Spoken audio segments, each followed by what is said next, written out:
दरअसल पूरे देश के साथ मध्य प्रदेश और छत्तीसगढ़ में कोरोना का कहर लगातार बढ़ता जा रहा है। मध्य प्रदेश में संक्रमित मरीजों की संख्या 25,000 के करीब पहुंच गई है, तो छत्तीसगढ़ में आंकड़ा 6,000 के पार हो चुका है। देश भर के आंकड़े कम चौंकाने वाले नहीं हैं। देश भर में कोरोना संक्रमितों की संख्या 12 लाख के आंकड़े को पार कर चुकी है।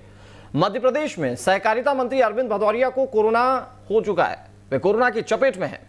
ऐसे में आप समझ सकते हैं कि जब वीवीआईपी इस तरह से चपेट में आ रहे हैं कोरोना की, तो आम लोगों की हालत क्या होगी। आपको ये बताते हैं कि आखिर कैसे कोरोना के आंकड़े डराने वाले हैं, आने वाले दिनों में ये कितना खतरनाक हो सकता है और मौजूदा हालात में क्या कोरोना पर लगाम लगाने के लिए तरकीब काम आएगी।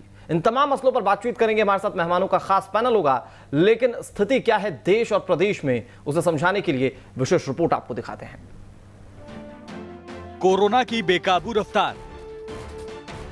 एमपी में 25,000 के करीब कोरोना के मरीज। देश में 12 लाख के पार पहुंचा संक्रमितों का आंकड़ा। कोरोना को लेकर हालात लगातार बदतर होते जा रहे हैं। सरकार और प्रशासन कोरोना पर लगाम लगाने के लिए एड़ी चोटी का जोर लगा रहे हैं, लेकिन फिलहाल कोई सफलता हाथ लगती दिखाई नहीं दे रही।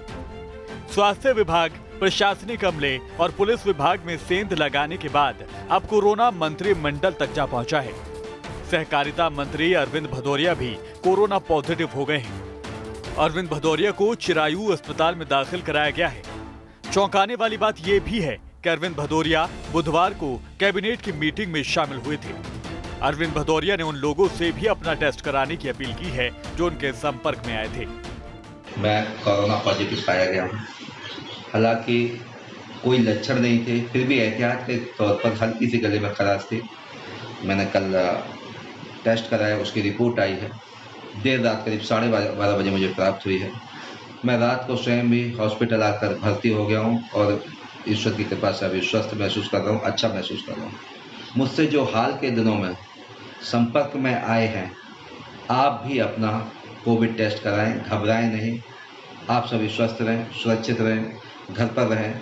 जो सरकार के नियम हैं, जो रूल रेगुलेशन है कोरोना से संबंधित, उनका फॉलो करें। वो जल्दी ठीक होके आऊँगा। सभी के साथ लंबे समय राष्ट्र कार्य करना है, समाज कार्य करना है, पार्टी कार्य करना है। बहुत बहुत धन्यवाद, बहुत बहुत आभार।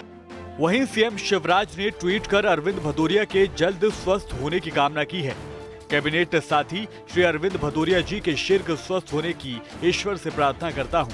आप पूर्णतः स्वस्थ हों और पुनः उसी ऊर्जा के साथ अपने कार्य में डट जाएं। हम सबकी शुभकामनाएं आपके साथ हैं। एमपी में कोरोना का कहर लगातार बढ़ता जा रहा है। कोरोना का लगातार बढ़ रहा ग्राफ आम लोगों के साथ साथ सरकार और प्रशासन की भी बेचैनी बढ़ा रहा है। एमपी के कोरोना से जुड़े आंकड़ों पर गौर करें तो एमपी में कोरोना पॉजिटिव मरीजों का आंकड़ा 25,000 के करीब पहुंच गया है। 24 घंटे में 747 नए पॉजिटिव केस सामने आए हैं। 24 घंटे में 14 लोगों ने कोरोना से जान गंवाई है। भोपाल में कोरोना ने नया रिकॉर्ड बनाया। भोपाल में एक दिन में सबसे ज्यादा 190 केस सामने आए। हालांकि इस लॉकडाउन के दौरान मेडिकल सेवाएं और सरकारी राशन की दुकानें खुली रहेंगी। मंत्री नरोत्तम मिश्रा ने लोगों से राशन खरीदने की अपील की है। अगर कोरोना के देश भर के आंकड़ों पर नजर डालें तो देश में 12 लाख के पार पहुंच चुका है संक्रमितों का आंकड़ा। पिछले 24 घंटे में मिले हैं 45,720 नए केस। पिछले 24 घंटे में 1,000 से ज्यादा लोगों की मौत हो चुकी है। देश में अब तक 29,861 लोगों की कोरोना से जान जा चुकी है। अब तक 7,82,606 लोग कोरोना से ठीक हो चुके हैं। कोरोना की रफ्तार छत्तीसगढ़ में भी पूरी तरह से बेकाबू है। छत्तीसगढ़ के कोरोना से जुड़े आंकड़ों पर नजर डालें तो छत्तीसगढ़ में कुल कोरोना संक्रमितों की संख्या 6,008 हो गई है। छत्तीसगढ़ में कोरोना के 1,740 एक्टिव केस हैं। 24 घंटे में 261 लोगों की रिपोर्ट पॉजिटिव आई है। राजधानी रायपुर में 88 नए कोरोना संक्रमित मिले हैं। आईटीबीपी कैंप खरोरा में 4 जवानों की रिपोर्ट पॉजिटिव आई है। आरंग थाने को सील किया गया है। 4,230 कोरोना मरीज स्वस्थ होकर अस्पतालों से डिस्चार्ज किए जा चुके हैं। रायपुर में 22 से 28 जुलाई तक लॉकडाउन लगाया गया है। कोरोना लगातार खतरनाक होता जा रहा है। राज्य अपने अपने स्तर पर एक बार फिर से लॉकडाउन लगाने की तैयारी में है। Team news state. तो बेकाबू हो चुकी है कोरोना की रफ्तार। ऐसे में अब आने वाले समय में कदम क्या उठाए जाएंगे, क्योंकि अब तक तो सारी तरकीब लगाकर आम जनता से लेकर प्रशासन और सरकार तक देख चुके हैं। ऐसे में आज की स्थिति के लिए करना क्या होगा समझने की कोशिश करेंगे। राम पांडे जी हमारे साथ जुड़ गए हैं जो कि कांग्रेस का पक्ष रखेंगे। इसके अलावा ब्रिज गोपाल लोहिया जी हमारे साथ जुड़ गए हैं जो कि भारतीय जनता पार्टी का पक्ष रखेंगे। इसके अलावा दीप्ति हमारी सहयोगी भोपाल से ज़्यादा जानकारी के साथ जुड़ गई हैं। विनोद हमारे सहयोगी ग्वालियर से और आदित्य नामदेव छत्तीसगढ़ के हालातों को लेकर सारी जानकारी लेकर हमारे साथ जुड़ गए। सभी मेहमानों का बहुत बहुत स्वागत है। शुरुआत दीप्ति आप ही से करते हैं क्योंकि मध्य प्रदेश में हालात बेकाबू होते हुए नजर आ रहे हैं और स्थिति इससे भी समझी जा सकती है कि जो वीवीआईपीज हैं वो भी कोरोना की चपेट में आ रहे हैं। मंत्री जी खुद जब कोरोना की चपेट में हैं, अंदाजा लगा सकते हैं कि स्थिति मध्य प्रदेश में क्या है, आम लोगों को लेकर क्या कदम है।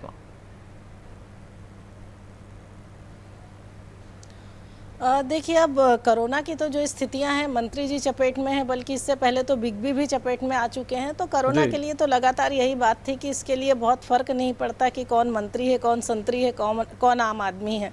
तो यही वजह थी कि लॉकडाउन इतना लंबा था। और अब जिस तरह से स्थितियां, मुझे ऐसा लगता है कि जो लगातार बताया जा रहा था एम्स की तरफ से या WHO की तरफ से कि जुलाई अगस्त में हालात और ख़राब होंगे, तो कहीं ना कहीं अब संक्रमण बहुत तेज़ी से बढ़ रहा है। और जिस तरह से दिल्ली में एम्स में कहा गया है, एम्स की तरफ से कहा गया है कि दिल्ली में हर चौथा आदमी अब संक्रमित हो चुका है। अब वहाँ की जो है शायद संक्रमण कम होता जाएगा। तो मुझे लगता है शायद जो दूसरे प्रदेश हैं वहाँ भी यही स्थितियाँ होनी है। कोशिशें तो व्यक्ति विशेष को ही करनी होगी कि वो खुद को किस तरह से बचा के रखे। और दूसरा, चूंकि काम पर निकलना जरूरी ही है, तो उसमें दूसरी स्थितियां ये होंगी कि किस तरह से खुद की इम्यूनिटी को बढ़ाया जाए। और जहां तक ये बात है कि सरकार अपनी तरफ से जो एहतियात ले रही है, तो कहीं ना कहीं थोड़े थोड़े लॉकडाउन का सहारा लिया जा रहा है कि कुछ दिन के लिए लॉकडाउन किया जाए। जैसे कल शाम को फैसला हुआ है कि 25 तारीख से भोपाल 10 दिन के लिए लॉकडाउन होगा। तो उन 10 दिन में उस चेन को काफी हद तक लॉक किया जा सकेगा। वो जो चेन बढ़ रही थी उसे कम की जा सकेगी। तो मुझे लगता है कि अब हालात जो बचे हैं वो सिर्फ यही है कि एक तो हेल्थ फैसिलिटीज बढ़ाना, टेस्ट बढ़ाना, खुद को ध्यान रखना। बहुत छोटे से एक सवाल के साथ मैं आपके पास आता हूं। देखिए, क्या है कि ये वो जनप्रतिनिधि हैं जो आम जनता के लिए दरअसल सबक देते हैं। वो सिखाते हैं कि आप लोग ऐसा ऐसा कीजिए, तब जाकर आप कोरोना से बच पाएंगे। चलिए ठीक है, ये तो किसी के बस में नहीं है कि कोरोना आपको कैसे चपेट में ले रहा है, लेकिन जो राजनीतिक तमाम घटनाक्रम होते रहे मध्य प्रदेश में, वो भी सवालों के घेरे में। मंत्रिमंडल का विस्तार कह लीजिए, रैली कह लीजिए, उन तमाम चीजों में, उन तमाम कामों में ये नेता मंत्रियों की सहभागिता ठीक वैसी नजर आ रही है।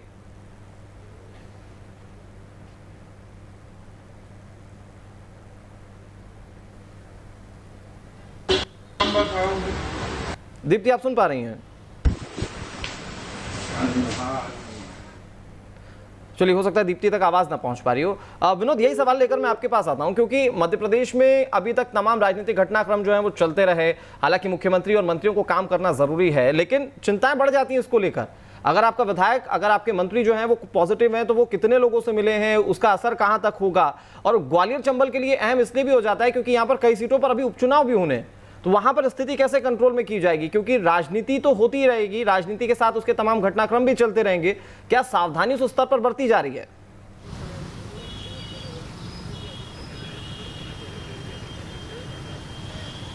देखिए अनुराग, ग्वालियर चंबल अंचल में इस समय कोरोना की हालत बहुत ही बिगड़ रही है और लगातार ग्वालियर ज़िले को 7 दिन के लिए लॉकडाउन ज़रूर किया गया था, लेकिन इससे कोई बहुत ज़्यादा अंतर देखने को नहीं मिला है। जहां कोरोना संक्रमितों की संख्या 119, 115 और 100 के करीब आ रही थी, तो अभी भी 60, 65, 70, 80 आ रहे हैं। तो इससे कोई बहुत ज़्यादा कंट्रोल नहीं हुआ है और फिर ये 7 दिनों के लॉकडाउन का रिजल्ट तो अब देखने को मिलेगा। आम आदमी लापरवाही करते हुए नज़र आया, ये बात सही है, लेकिन इस प्रशासन के, इस सरकार के, इस समाज के जो ख़ास लोग हैं वो लापरवाही कर रहे हैं। यूँ कहें कि कोरोना का संक्रमण फैलाने में नेताओं से लेकर मंत्री तक और विधानसभा के संभावित उम्मीदवारों तक लगातार भीड़ जुटा रहे हैं। उसका परिणाम देखने को मिला है कि अरविंद भदौरिया भी पॉजिटिव हो गए हैं। भिंड में मंत्री अपना जलवा दिखाने गए थे, 200 गाड़ियां थीं, 200 गाड़ियों में लोग सवार थे, हर जगह 400, 500 लोगों ने स्वागत किया, मालाएं पहनाई गई हैं, एक ही थाली में खाना खाया गया है, बिना मास्क के बातचीत हो रही है, बहुत नज़दीक खड़े हुए हैं, एक से चिपक कर एक खड़े हुए हैं। तो फिर क्या होगा? इन्हें कोरोना का डर नहीं है, कोरोना के नियमों का पालन नहीं कर रहे हैं और ना ही अपने कार्यकर्ताओं से कह रहे हैं। केवल एक मंत्री की बात में नहीं कर रहा जी, इमरती देवी लगातार अपने क्षेत्र में खूब भीड़ जुटा रही हैं, लोगों से संपर्क कर रही हैं, गांव-गांव बैठ रही हैं। अभी कुछ दिन पहले भारत सिंह भी मंत्री बन के आए, उनके साथ भी काफ़ी भीड़ देखने को मिली, लेकिन उन्होंने काफ़ी हद तक सोशल डिस्टेंसिंग का पालन करने की कोशिश की थी। जिस तरह से मंत्री और नेता लगातार अपने कार्यक्रमों में जिस तरह से भीड़ इकट्ठा कर रहे हैं, उसके लिए अब कुछ करना होगा। और सबसे बड़ी बात यह है कि अगर आप शासकीय काम कर रहे हैं, मंत्रालय का काम कर रहे हैं तो करिए, लेकिन उसको पब्लिकली आप प्रकाशित मत कीजिए, क्योंकि आपका कार्यकर्ता और भीड़ आपसे मिलने आती है, आपको सूरत दिखाने आती है कि हम भी आपके आदमी हैं, हम भी आपके कार्यकर्ता हैं, तो उससे बचना होगा। आप काम करिए, गोपनीय तरीके से करिए, शासकीय अधिकारियों के साथ करिए, लेकिन पब्लिक को मत इकट्ठा कीजिए। जी, जाहिर तौर पर। और अभी तो आने वाले समय में क्या स्थिति और रहती है, क्योंकि एक बहुत अच्छे कॉन्सेप्ट के साथ बीजेपी आई थी कि वर्चुअल रैली हम लोग करेंगे, लेकिन उस वर्चुअल रैली में भी नेता जो है वो अब ग्राउंड पर उतरकर लोगों के बीच संपर्क साध रहे हैं। आदित्य, बहुत छोटा सा रिएक्शन आपका भी ले लेते हैं छत्तीसगढ़ के हालातों को लेकर, क्योंकि यहाँ पर तकरीबन 6000 तक मामले जो है वो पहुंचने वाले हैं। स्थिति जो है यहाँ पर भी बेकाबू नजर आ रही है। लॉकडाउन का विकल्प तरकीब अपनाई जा रही है, लेकिन असर कितना होगा ये अभी भी सवालों के घेरे में है।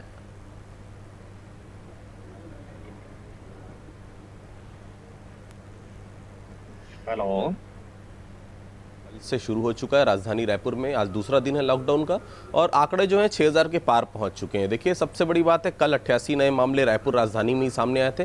अभी पूरे 28 जिलों में सबसे ज़्यादा अगर हॉटस्पॉट कोई बना हुआ है तो राजधानी रायपुर में है। देखिए, इसका सबसे बड़ा कारण ये है कि माइग्रेंट्स तो खैर छत्तीसगढ़ में हर जिले में आए, लेकिन रायपुर में माइग्रेंट्स नहीं आए, लेकिन फ्रंटलाइन वॉरियर्स लगातार जो है वो पॉजिटिव हो रहे हैं। छत्तीसगढ़ की राजधानी अगर रायपुर की हम बात करें तो सबसे बड़ा कमर्शियल हब है, एक ही एयरपोर्ट है पूरे छत्तीसगढ़ में, रायपुर में। तो बाहर से जो लोग आए वो संक्रमण कहीं ना कहीं लेके आए और संक्रमण फैला। उसके बाद जो रोकथाम की कोशिश की गई वो नाकाफी रही, टेस्टिंग बहुत ज़्यादा नहीं हुई। उसके चलते हम ये देख रहे हैं कि टेस्टिंग नहीं होने के चलते जो आंकड़े हैं वो हमको ऐसा लग रहा है कि बहुत ज़्यादा है, लेकिन अब टेस्टिंग अगर दुगनी हो गई तो हम समझ सकते हैं आंकड़े जस्ट डबल हो जाएंगे। सरकार को टेस्टिंग बढ़ानी चाहिए। हालांकि RT-PCR के अलावा सरकार ने कंटिजेंट फैसिलिटी भी शुरू की है, वो भी शुरू की है कहीं ना कहीं टेस्टिंग के लिए, लेकिन अभी भी वो नाकाफी है। क्योंकि राजधानी रायपुर में अगर हम बात करें तो लगभग हर चौथा आदमी, जिससे दिल्ली का है वैसे हर चौथा आदमी राजधानी रायपुर का भी कहीं ना कहीं इन्फेक्टेड होगा। लेकिन चूंकि जांच नहीं हो रही इसलिए पता नहीं चल पा रहा है। दूसरा दिन है लॉकडाउन का, 10 बजे तक सब कुछ बंद हो जाता है। सुबह 6 से 10 के लिए छूट दी गई है सब्जी बाजार की और बाकी चीजों की। किराना दुकान वैसे ही बंद है।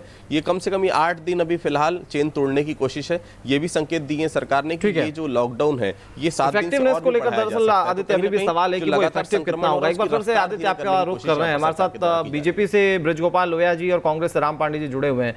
बृजगोपाल लोहिया जी, आप ही का रुख करते हैं, क्योंकि देखिए राजनीति तो होनी है, राजनीति किसी भी समय में ना कम होती है ना बंद होती है। बावजूद इसके सावधानियां नहीं बरती जा रही हैं। क्या सारे नियम कायदे कानून आम जनता के लिए हैं?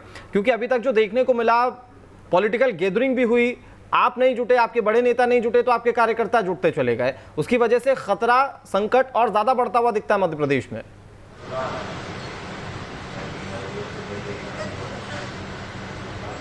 नहीं, देखिए, नियमों का पालन करना मध्य प्रदेश में सभी के लिए आवश्यक है, चाहे वो हमारे सम्मानीय मंत्रीगण हो चाहे आम जनता हो। नियम कभी दो नहीं हो सकते, नियम एक है। इसके जो वर्तमान स्थिति बनी है, जो नए तरह की स्प्रेडिंग आई है, उसके लिए मध्य प्रदेश सरकार निश्चित बहुत तेज गति से काम कर रही है। टेस्टों की संख्या बढ़ाई है, रैपिड टेस्ट किए जा रहे हैं, एंटीजन टेस्ट हो रहे हैं, सारे तरह की चीजें हो रही हैं। परंतु अब ये जो स्थिति बनी है उसमें एक बड़ा निर्णय मध्य प्रदेश की सरकार ने कल शाम को फिर लिया, और वो निर्णय ये हुआ कि हम 10 दिन के लिए 24 तारीख की रात की 8 बजे से लेकर 10 दिन के लिए, क्योंकि बाजारों में जो भीड़ बढ़ रही है वो त्योहारों के कारण जो संख्या लोगों की बाजार में है और सोशल डिस्टेंसिंग का पालन नहीं हो पा रहा है, कहीं ना कहीं लोग मास्क नहीं लगा पा रहे हैं, सैनिटाइजेशन नहीं हो पा रहा है, इसको ध्यान में रखते हुए कल मध्य प्रदेश की सरकार ने एक बड़ा निर्णय लिया और भोपाल को 10 दिन के लिए लॉकडाउन करने का निर्णय लिया। जैसे इंदौर में हमने संख्या को घटाने का काम किया है और स्थितियां बहुत हद तक इंदौर में नियंत्रण में आई हैं, हम भोपाल में भी इस तरह के प्रयास कर रहे हैं। परंतु सरकार के प्रयासों को असुविधा कहां पहुंचती है, उसको धक्का कहां लगता है? जब एक विधायक खुलेआम ये कहते हैं कि मैं लॉकडाउन के खिलाफ संघर्ष करूंगा, कुर्बानी तो होकर रहेगी चाहे कुछ भी हो जाए। ये देखिए, इसको धर्म के चश्मे से देखना भी बंद करना पड़ेगा और कहीं ना कहीं जो सरकार के प्रयास हैं उनको जनता, राजनीतिक दल, राजनीतिक कार्यकर्ता, चाहे वे सत्ताधारी दल के हों चाहे विपक्ष के हों, सभी को उसका समर्थन करना सबको पड़ेगा। संवैधानिक दायरे में रहना है और नियम तो मानने ही होंगे। जो सरकार नियम बनाएगी लोगों के हित के लिए, जनता के हित के लिए, वो मानने होंगे। लोहिया साहब, एक बार फिर से मैं आपके पास आ रहा हूँ। राकेश पांडे जी बहुत देर से सभी को सुन रहे हैं। राकेश पांडे साहब, मुझे बहुत अच्छे से वो तस्वीर याद है, माफ कीजिएगा राम पांडे जी, मुझे अभी बहुत अच्छे से तस्वीर याद है जब विकास दुबे को गिरफ्तार किया गया था महाकालेश्वर मंदिर से, तो वहां पर कांग्रेस के नेता जाकर शुद्धिकरण का वो कर रहे थे। सज्जन सिंह वर्मा जी आपके वरिष्ठ नेता हैं, वो जाकर वहां पर शुद्धिकरण का काम कर रहे थे, किसी कार्यकर्ता के चेहरे पर मास्क नहीं था, कोई सोशल डिस्टेंसिंग का पालन नहीं था। तो आप लोग सरकार पर सवाल उठाने से पहले क्या खुद को देख पा रहे हैं? क्या राजनेता कोई मिसाल पेश कर पा रहे हैं अभी तक लोगों के सामने कि कैसे रहना है? जी, पहले सरकार ये डिसाइड कर ले कि ये कोरोना है या नहीं है। शिवराज जी कहते हैं कि ये केवल सर्दी खांसी है, और नरोत्तम मिश्रा जी गृह मंत्री कहते हैं कि कोरोना तो देश में है ही नहीं। फिर ये बार बार लॉकडाउन करते हैं, बार बार बंद करते हैं, टोटल बिजनेस ठप कर दिया है। अभी राखी का त्योहार है, लोगों को थोड़ा बहुत पैसा कमाना था, ठीक है, वो भी लॉकडाउन कर दिया है। तो इनकी कोई नीति नहीं है। केंद्र से 1.5 लाख रुपया पर पेशेंट आ रहा है और 1,500 रुपया भी खर्च नहीं हो रहा है। क्या 5 रुपए का काढ़ा और फ्री का पानी लग रहा है, 1,500 रुपया खर्च नहीं हो रहा है। 1.5 लाख रुपए जो पर पेशेंट आ रहा है उसमें कमीशन खोरी चल रही है, उसमें लूटमारी चल रही है। पीपी घोटाला आप देख चुके हैं, वेंटिलेटर घोटाला आप देख चुके हैं, राशन घोटाला आप देख चुके हैं। सरकार की इससे लेकर कोई प्लानिंग नहीं है। जो ठीक हो रहा है अपनी मर्जी से हो रहा है। कोरोना संक्रमित बढ़ रहे हैं, अपने आप बढ़ रहे हैं, कम हो रहे हैं, अपने आप हो रहे हैं। इसमें सरकार का कोई योगदान नहीं है। सरकार तो केवल खरीद फरोख्त करने राम पांडे साहब, सुनिए ना, मध्य प्रदेश हो, आप थोड़ी सी तरकीब सरकार को दे दीजिए। आप बहुत तरीके से इसे देख समझ पा रहे होंगे सरकार क्या करे। देखिए, लॉकडाउन जब खोला गया तो आप कह रहे थे लॉकडाउन खोलने का सही समय नहीं है, ये क्यों किया, इसकी जरूरत क्या थी। आज लॉकडाउन जब वापस हो रहा है, सरकार ने लॉकडाउन खोलकर देख लिया, उसे लग रहा है कि वापस लॉकडाउन करना है, तो आप कह रहे हैं कि अब लॉकडाउन वापस क्यों कर रहे हैं? तो क्या छोड़ दें क्या कि कोरोना के काल में कि जिसको जैसे जीना वो जीता रहे? कह रहे हैं सरकार की प्लानिंग फेल है, सरकार प्लानिंग करने में फेल है, सरकार का मैनेजमेंट फेल है। जो सरकार 100 दिन में अपना मंत्रिमंडल नहीं बना पाई, लोया साहब जवाब दे दीजिए। आपका मैनेजमेंट फेल बता रहे हैं कांग्रेस के नेता। सरकार की कोई स्ट्रेटेजी नहीं है, लोग अपने आप मर रहे हैं और लोग अपने आप ठीक हो रहे हैं। इसमें सरकार का कोई योगदान नहीं है। सरकार केवल 1.5 लाख रुपया आ रहा है। राम पांडे जी जिस तरह की बातें कर रहे हैं, आप ये बताइए कि मध्य प्रदेश से ज्यादा आंकड़े छत्तीसगढ़ में हैं, ज्यादा तेजी है। मध्य प्रदेश से ज्यादा तेजी से राजस्थान में कोरोना फैल रहा है, मध्य प्रदेश से ज्यादा तेजी से महाराष्ट्र में कोरोना फैल रहा है। आप कौन सा मैनेजमेंट कर रहे हैं? जहां आप एक भारी भरकम मंत्रिमंडल रखे हुए थे महाराष्ट्र में 3-3 पार्टियों का, तो वहां आपने किया क्या? आप कोई ऐसी लाइन बताने की ठीक है राम पांडे जी कि आपने क्या? ठीक है दीप्ति, मैं आपके पास आऊं क्योंकि सरकार के मैनेजमेंट को लेकर बात हम जरूर करेंगे। आदित्य, क्योंकि अब कांग्रेस शासित राज्य को लेकर बात चली पड़ी है, तो हम छत्तीसगढ़ के हालात पर चाहेंगे कि आप एक छोटा सा आईना जरूर दिखा दे कांग्रेस के प्रवक्ता को कि आखिर कैसे छत्तीसगढ़ में पहले सब कुछ ठीक नजर आ रहा था, अचानक वो मैनेजमेंट ही हिलता हुआ नजर आया, जहां पर कोरोना के मामले आज यहां तक पहुंच गए कि 6,000 के पार आंकड़ा पहुंच चुका है छत्तीसगढ़ में।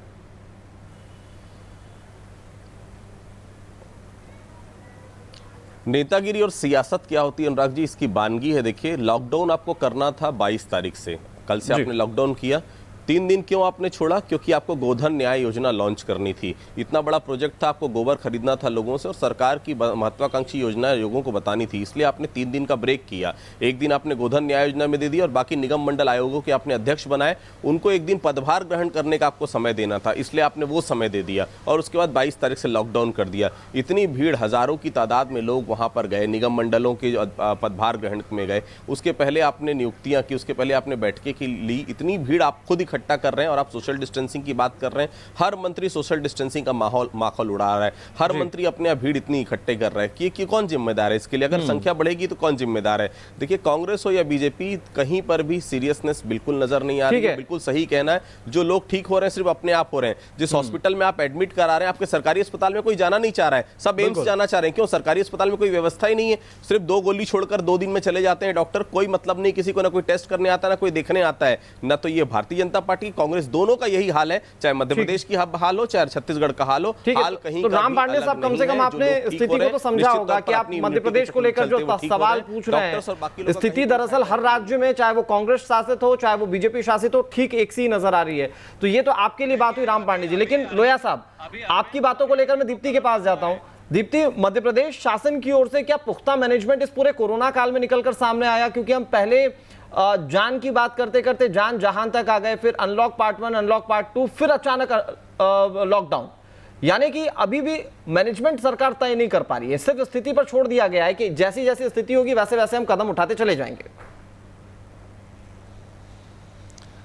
बिल्कुल इस तरह से कोई मैनेजमेंट तय नहीं हो पा रहा है, ये बिल्कुल सच है। अगर हम देखें कि जब अनलॉक 1 की प्रोसेस शुरू हुई थी तब मध्य प्रदेश में शायद 2 या 2.5 हज़ार केस थे केवल, अब वो केस बढ़ के 24,000 हो चुके हैं। और उसके बाद जिस तरीके से अचानक भोपाल में 10 दिन का लॉकडाउन करा, उससे तो यही समझ में आया कि जिला प्रशासन को दिया गया है कि आप तय करें, लेकिन उसके बाद भी शायद वहाँ से भी कोई बहुत पुख्ता चीज़ें तय नहीं हो पाती हैं।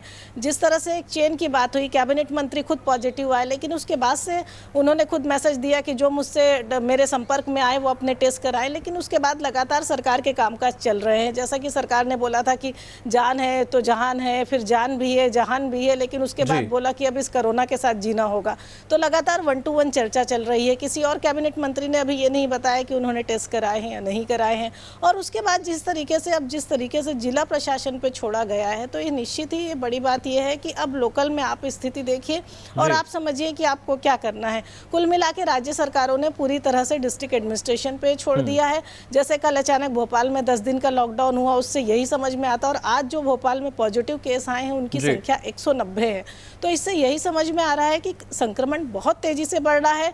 और शायद अगर ये लॉकडाउन इससे पहले किया होता या फिर जब अनलॉक 1 की प्रोसेस शुरू हो रही थी, जब पूरे मध्य प्रदेश में केवल 2 या 2.5 हज़ार एक्टिव केसेस रह गए थे, उस समय जो है बहुत तेजी से अवेयरनेस नहीं फैलाई गई या फिर उस समय उन चीज़ों को बहुत ध्यान नहीं दिया गया। उसके बाद शायद लोग थोड़े से लापरवाह हो गए ये सोचकर, और कहीं ना कहीं एडमिनिस्ट्रेशन भी थोड़ा लापरवाह हो गया ये सोचकर कि अब धीरे धीरे कोरोना खत्म हो रहा है। एडमिनिस्ट्रेशन का जिक्र आपने किया दीप्ति, और एडमिनिस्ट्रेशन के लिए बहुत बड़ा रोल ग्वालियर चंबल इलाकों में नजर आता था विनोद। ऐसा इसलिए क्योंकि ये वो क्षेत्र था जहां पर शुरू में तो मामले बहुत कम थे, पूरे देश में प्रदेश में मामले तेजी से बढ़ रहे थे, तो ग्वालियर चंबल सेफ था उस वक्त जब बॉर्डर सील थे। ऐसे में जब स्थानीय प्रशासन को सब कुछ सौंप दिया गया था और माइग्रेंट्स जब आना शुरू हुए ग्वालियर में, तो अचानक स्थिति बेकाबू कैसे हो गई? क्योंकि क्वारंटीन सेंटर में सबको रखा जाना था, सबको विजिलेंस में रखा जाना था, उसके बाद उन्हें घर जाने की अनुमति दी जानी थी। ये तो पूरा एक मैनेजमेंट के तौर पर काम किया जाना था, बावजूद इसके स्थिति विकराल कैसे?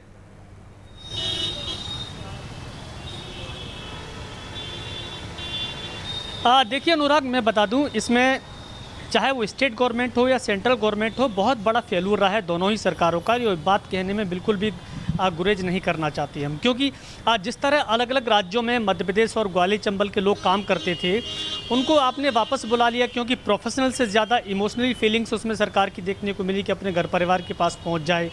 बावजूद इसके वो सारे के सारे लोग कहीं ना कहीं संक्रमित थे, और यही वजह है कि लगातार कोरोना बढ़ता गया। सरकार को इंतजाम करना चाहिए था, जो जहां ठहरा हुआ है उसको वहीं इंतजाम करते। ये जिम्मेदारी है राज्य और केंद्र सरकार की। अगर वो वहीं रहते, वहीं उनको क्वारंटाइन किया जाता, वहीं उनकी स्क्रीनिंग होती, उसके बाद वो ठीक हो जाते, फिर आप अपने घर भेजते। आज इतनी बड़ी मुसीबत खड़ी हो गई है केवल एक गलती की वजह से कि पूरा देश संक्रमित हो गया है। जो जहां था वहां कंट्रोल करते तो बहुत सारे राज्य बचते, जिले बचते, गांव बचते। आज सब की सब संक्रमित हो गए हैं केवल उसी मूवमेंट की वजह से, जहां से लेबर और श्रमिक वर्ग निकला, और तमाम लोग जो दूसरे राज्यों में काम करते थे वो अपनी घर की तरफ भागे। लॉकडाउन तो किया आपने, ये गलती भारी पड़ गई विनोद। आप जिस चीज का जिक्र कर रहे हैं, जिस चीज का जिक्र दीप्ति ने किया और जिस चीज का जिक्र आदित्य ने किया, ये दोनों राजनीतिक पार्टियों को सुनना चाहिए। तकरीबन ये स्थिति हर राज्य में है और हर शहर में है। वो जो छोटी छोटी चूकें वो भारी पड़ गई, और इसमें बहुत ज्यादा सहभागिता लोगों की भी है। अगर वो लोग ध्यान देते तो शायद ये स्थिति आज नहीं होती। फिलहाल आगे कैसे कंट्रोल किया जाएगा ये वक्त बताएगा। बहुत शुक्रिया आप सभी का हमारे साथ जुड़ने के लिए। दीप्ति, विनोद, आदित्य, ब्रिज गोपाल लोया जी और राम पांडे जी हमारे साथ जुड़ने के लिए, पूरी चर्चा में शामिल होने के लिए।